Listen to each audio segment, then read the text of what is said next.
Hello and welcome back to Hill and Ponton's YouTube channel. I'm attorney Allison Reddick, and with me today is my good friend and colleague, attorney Rachel Cheek. How are you doing today, Rachel? I'm doing all right. It's sunny and I'm ready to talk about some veterans law. Well, we've got some big news to cover. I don't know if all of you veterans watching have already heard about it, but the VA proposed some new changes to the evaluation and disability ratings for certain conditions in the past week. Those include respiratory conditions like sleep apnea. There are some changes with how tinnitus is rated. And the big one that we're going to be focusing on today is mental health. This has definitely caused a stir in the vet community, and we've received countless questions about these new proposed changes just since they were announced. And if you want to watch our take on the proposed changes for tinnitus and sleep apnea ratings, go ahead and click on this video card to watch attorney Melanie Williams describe those changes. Okay, so right off the bat, let's get some disclaimers out of the way. Like Rachel said, these are proposed changes, meaning that they have not gone into effect. In the press release, VA has stated that they want to propose changes to provide clear, consistent, and accurate evaluation criteria in the hopes of providing more timely and accurate adjudication, claims, and appeals. So right now we're currently in the commenting period where you can go online and read the proposed changes, and veterans, advocates, and organizations can voice their opinions on these proposed changes on the VA page.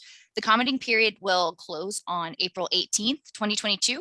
So if you would like to read these changes and include comments, you can click at the link below, and that will take you to the comment page.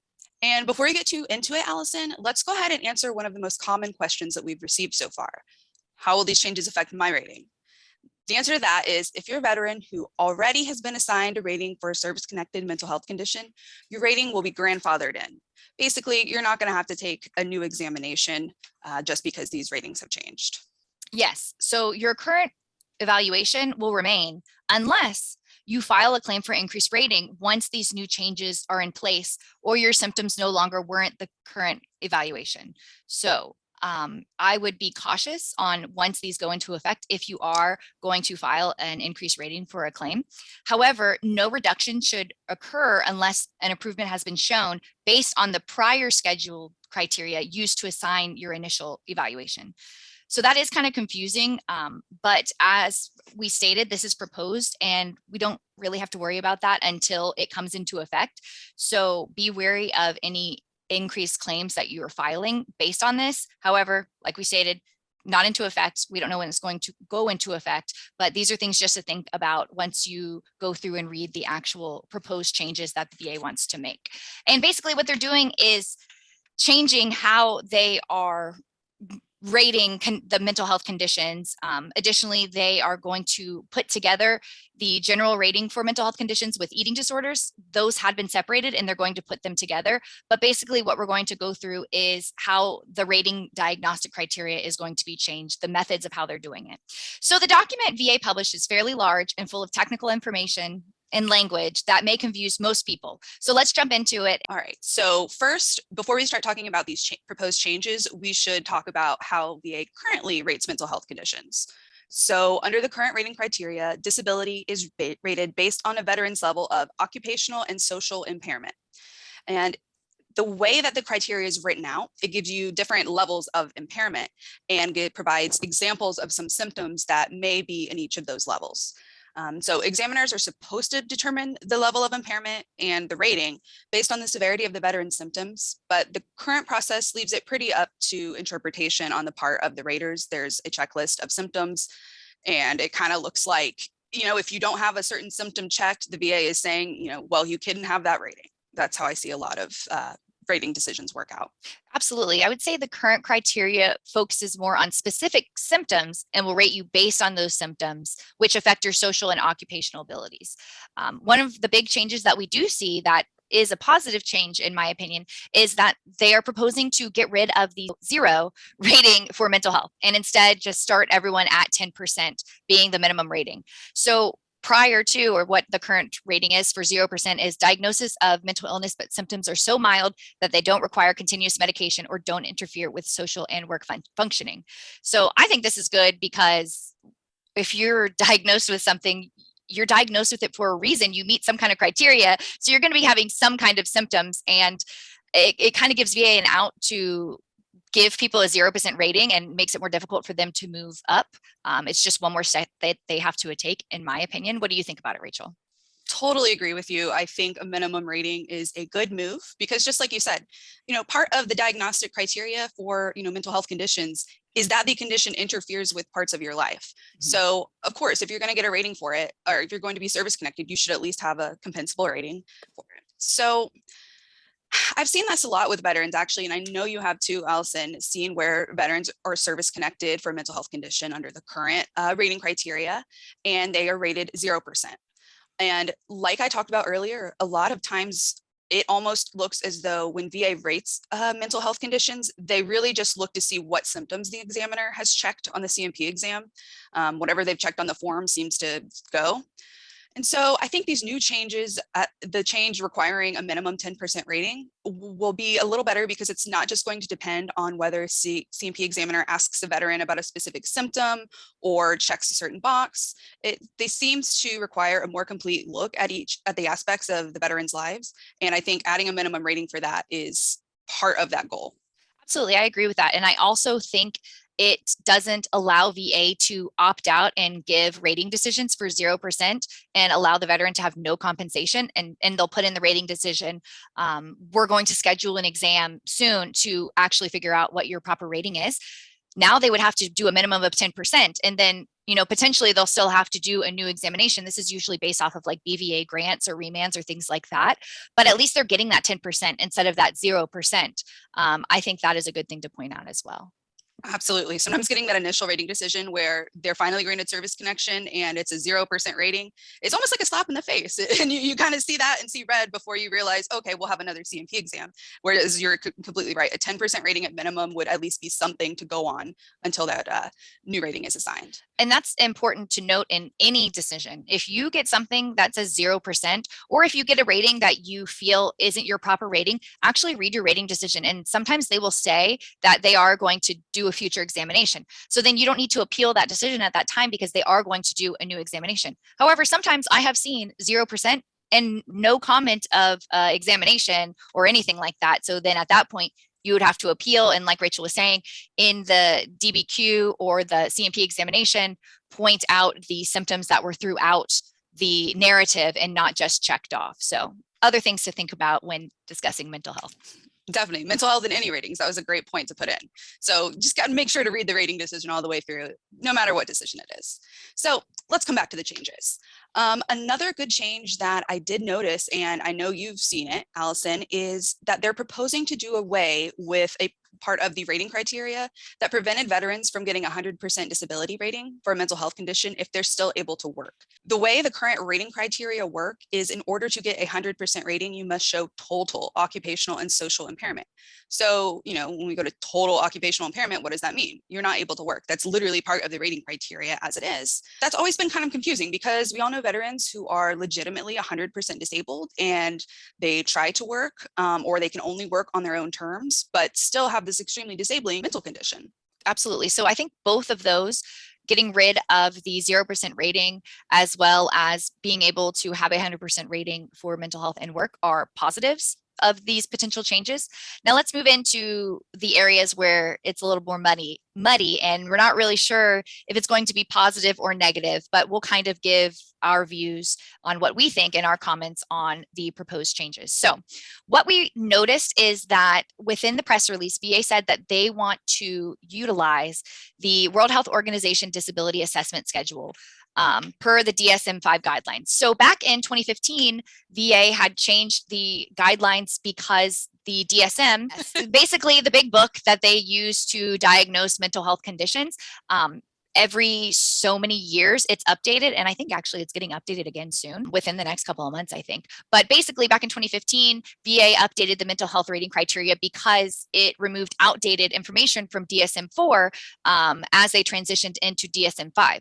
So who knows when we go to DSM-6 if additional changes will be made, but that is for a future video, and I don't even know when that's happening, but I'm pretty sure it's going to be happening soon. So based on that, utilizing this WHO criteria, this is basically changing how they're going to be developing the rating criteria for mental health conditions. So from my understanding, I think the biggest difference with this proposal is that VA's stated intention is for the focus of the mental health disability evaluations to be considering the intensity of the impairment based on 5 domains or areas of functioning. So let's break that down into English.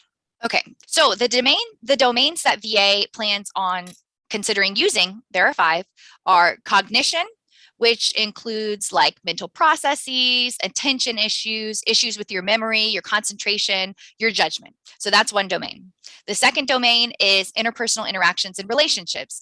Are you able to maintain relationships with people? How do you interact with others? Are you able to interact with the public? Things like that. The third domain is task completion and life activities. And examples of that would be whether you have done vocational rehab. Were you able to complete it? Did you have difficulties? Education, were you able to get a degree? Are you in school and were you able to complete your classes, or did you have to drop those classes? Things like that, as well as domestic chores. Can you complete chores around the house? The fourth domain is navigating environments. So basically that's like being able to leave your home, how you are in crowds if you get really panicked and you're unable to sustain being in a crowd, or how you are in confined spaces. Are you able to drive? Are you able to navigate and be able to go somewhere and get back without getting lost? Things like that. And then the fifth is self-care. So you're being able to do your activities of daily living, like dressing, bathing, eating, things like that. So those are the 5 domains that VA wants to use and change the diagnostic criteria to incorporate that in developing a rating for veterans. So that was a lot of information and a lot of different areas to think about. I find that the best way to think about this, and Allison was spot on suggesting that if you want to kind of get an example of how these proposed changes would work, if you were to look at the TBI rating criteria, which we can put a link to below in the comments. All right, absolutely. So we've got those 5 different domains, the areas of functioning, we'll think about it that way. And the VA is looking to assign numerical values to the intensity of impairment in these domains.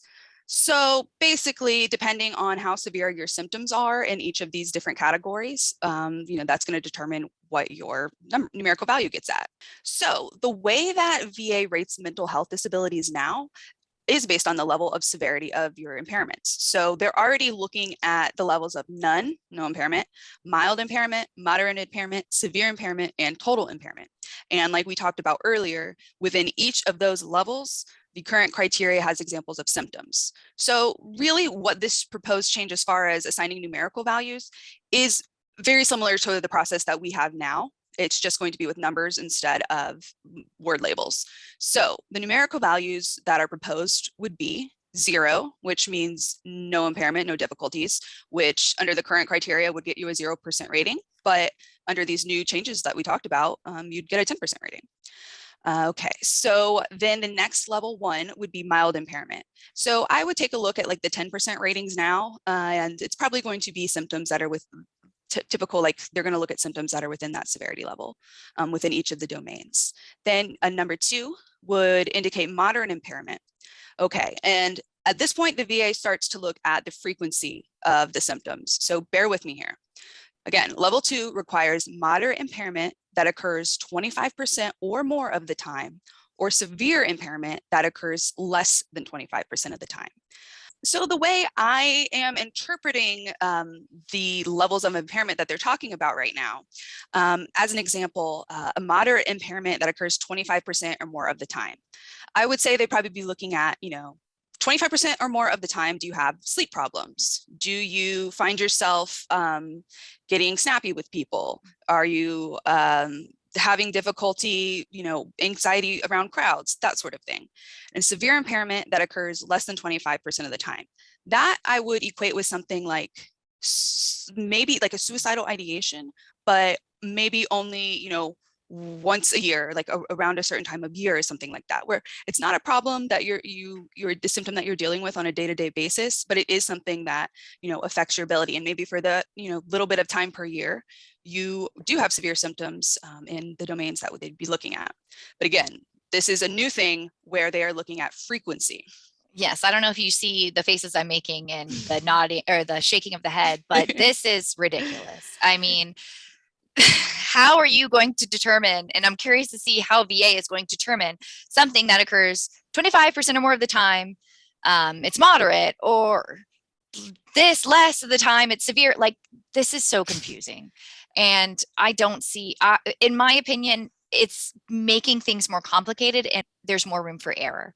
So Rachel is going to continue to go through these, but it's confusing and it's difficult for us to even comprehend. And I'm curious, in the manual that the rating officers are given, how they're going to decipher what is 25% of the time or more, or 25% of the time or less. Like, this is confusing stuff that is not easy to understand. So bear with us. Absolutely. Yeah, I don't know. I can see, VA saying, well, no, the symptom is only 24% of the time, or getting something, to that effect. So yeah, Allison's absolutely right. We told you we'd have opinions, and we'll definitely let you know. So a level 3 would be severe impairment that occurs 25% or more of the time, or total impairment that occurs less than 25% of the time. So that would be something, I would say that last part, total impairment that occurs less than 25% of the time, that would be something similar to perhaps you have very severe depressive episodes, but you only have them once a year, where you can't get out of bed and you can't take care of your activities of daily living. Those are extremely severe symptoms. It's totally disabling. But under this criteria, this would have you fall within level 3, because if that's occurring, say, one time a year for a month at a time, they could definitely say, okay, well, that's total, but it's less than 25% of the time. And so our final category here, our number here is 4, and that will be total impairment that occurs 25% or more of the time. So, multiple depressive episodes per year. You can use your imagination. But the fact that even Rachel is saying per year, that's trying to give examples. We don't know if this is going to be per year, per month, per week, because if you do it, let's say per week, so let's say 4 to 5 of the days of the week, you're okay. But then 2 days of the week, you're completely, totally impaired and you can't do anything. Like, the way that they're going to determine this, I think the way Rachel is giving it as based by year makes much more sense, but we're guessing and we're just trying to give examples. So take everything with a grain of salt. Yeah, and I'm honestly, a lot of the examples I'm coming up with are just, I'm kind of reaching based on the current criteria. I have no idea what this is going to look like. Allison mentioned earlier that this is going to be based off the World Health Organization's. Basically, they have a questionnaire now that mirrors the types of rating a disability that we're talking about. They use that for psychiatric purposes, but I can see the VA using that for rating purposes. And it's kind of similar to what we have now with the DBQ form, and kind of a checklist and just a form that you go by. So we'll get more into that later. But I finished with the numerical values. So what are they going to mean for veterans, Allison? Okay, so we have our 5 domains. Then we have these numerical values that you will get a number 0 to 4 for each domain. And then based off of that, VA is going to take the numerical values for each domain and determine a rating. So I would point to the TBI DBQ to kind of get a comparison of how this is going to come into play. Like I said before, it's a similar rating criteria where it's the domains, even though they're different domains, but there's domains and you do a numerical value, and then based off of those values, you get your rating. So how we discussed earlier, a 10% rating will be the minimum rating under these new changes. So if you get a 0 in everything, in all categories or domains, you still get a 10% rating. However, for a 30% rating, you need to get a level 1 impairment in 2 or more of the domains. So that would mean you need mild impairment in at least 2 domains. So let's say you have difficulties with attention, your memory, you have short-term, long-term memory issues, and you can't go out into crowded places, you can't be around people. That could potentially give you ones in domains where you can get a 30% rating. A 50% rating requires a level 2 impairment in at least 1 domain. So you need at least 1 domain where you have moderate impairment that occurs 25% or more of the time, or severe impairment that occurs less than 25% of the time. And you only need it in 1 of the categories. 70% rating requires a level 3 impairment in at least 1 domain, or level 2 impairment in 2 or more domains. So you need at least 2 moderate impairments or 3 severe impairments, basically. And then finally, in order to get a 100% rating, there must be a level 4 impairment in at least one domain or a level 3 impairment in 2 or more domains. And so even though this makes it more confusing and you really need good CMP examiners, and if you see my videos with Dr. Vanitas, you know how One I of feel the about good ones. you know how I feel about CMP examiners. I think if you do have a good CMP examiner, this could really open up the door for veterans to be able to get higher ratings. Based on this, even though it's very complicated, there seems to be more possibility to be able to get a 70% rating or even 100% rating. And when you get a 70% rating, then you are entitled to review for individual unemployability benefits. So I can see how, based on this rating criteria, how it could open the door for more veterans to get higher ratings. However, you need good examiners to be able to go through and figure out all of these things and do it properly, which I don't think that's going to happen. So one thing to note, based upon this new criteria, like Allison mentioned, this does open up a pathway to potentially get higher ratings for veterans who are stuck at a certain level of disability under the current ratings. Because one thing that's important to note when we're talking about these ratings and the levels of impairment, the numbers assigned, for some of these ratings that Allison mentioned, you only need this in one domain. So for example, if you wanted to get 100% rating, as Allison said, you have to have level 4 impairment in at least one domain.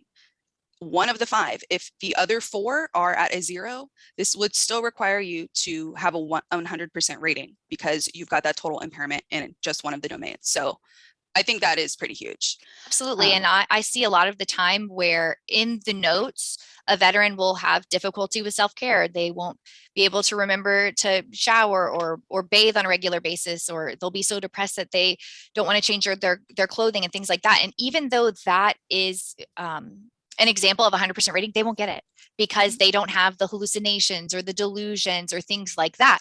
But the way that this rating system is set up, if you get a 4 in that, then you get 100% rating, regardless of if you have a 1 in every other domain. How realistic that is, I don't know, but it's possible. Mm-hmm. Yeah. I mean, you might be able to drive and navigate fine, but if you can't take care of yourself or, that's going to be a problem in your day-to-day life. And I think that's important to be able to recognize that even if it's just in one aspect, it can absolutely totally disable you. So those are the proposed changes. We've given you some of our opinions, but we've got to give you some more. Personally, like we talked about, I do think that this has the potential to give a better overall picture of disability versus just whether or not a veteran has certain symptoms, and that's what determines the rating. On the other hand, I am going to be interested to see if the VA gets more specific as to how the examiners determine the intensity of the symptoms. I imagine that we'll probably have examples of symptoms like we have in the current rating criteria, but I don't know if that's just going to turn into another checkbox situation. Is the questionnaire that the CMP examiners use to complete these examinations, is there going to be a form on that, or are the levels of impairment going to be left up to the examiner to their own interpretation? What do you think? Another area that I just popped up that I'm concerned about that we've been talking about over and over is TBI. I mean, one of these domains is cognition, and a lot of veterans that have TBI have PTSD as well. And I know in some cases you can separate out TBI and PTSD, but this is making me think that based off of this, they're probably going to combine those 2 ratings together, which could hurt a lot of veterans in some situations and help some. I don't really know how I feel about it. I see the positives, but I don't feel positive about it. I think it really depends on how this criteria is used in practice during the CMP examinations.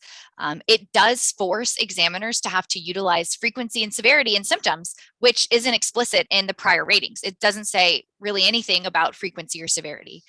I see potential, but I am not going to think that this is positive until I see it in practice. And I don't have enough hope. I don't have enough faith that this complicated process is going to be used properly.